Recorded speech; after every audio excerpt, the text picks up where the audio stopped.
خبر یہ ہے کہ سوئٹزرلینڈ مذاکرات پر ایرانی اور امریکی حکام کا مثبت رد عمل سامنے آیا ہے۔ ایرانی وزیر خارجہ نے اب تک کے نتائج اطمینان بخش قرار دے دیے۔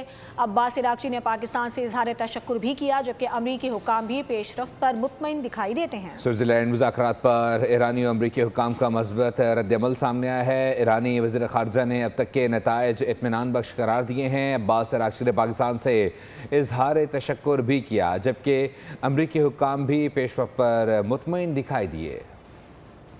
برگن اسٹاک میں بات چیت مثبت اور مفید قرار دے دی گئی۔ مذاکرات کے اختتام پر امریکی اور ایرانی حکام نے بیانات جاری کر دیے۔ ایرانی وزیر خارجہ نے سوشل میڈیا پر خصوصی پیغام جاری کیا۔ عباس عراقچی کہتے ہیں پاکستان اور قطر کی ثالثی میں امن کے لیے اہم پیش رفت ہوئی۔ عباس عراقچی کا کہنا ہے کہ ایران پر عائد تیل اور پیٹروکیمیکل برآمدات کی پابندیاں ختم کر دی گئی ہیں۔ ایران کے منجمد اثاثے بھی جاری کر دیے گئے ہیں اور ناکہ بندی بھی اٹھا لی گئی ہے۔ ترجمان ایرانی وزارت خارجہ اسماعیل بقائی نے مذاکراتی وفد کے مرحلے کی تکمیل کی تصدیق کر دی۔ کہا مذاکرات میں آبنائے ہرمز میں تجارتی جہازوں کی محفوظ آمد و رفت کے لیے باقاعدہ میکانزم پر اتفاق ہوا ہے۔ امریکی سفارتکار کی جانب سے بھی بیان سامنے آیا۔ امریکی سفارتکار کے مطابق امریکہ چاہتا ہے کہ آبنائے ہرمز مکمل طور پر کھلی رہے۔ امریکی ویب سائٹ کے مطابق تمام فریقین آج کی پیش رفت پر مطمئن دکھائی دیے اور آئندہ رابطوں کے فریم ورک پر بھی اتفاق ہوا ہے۔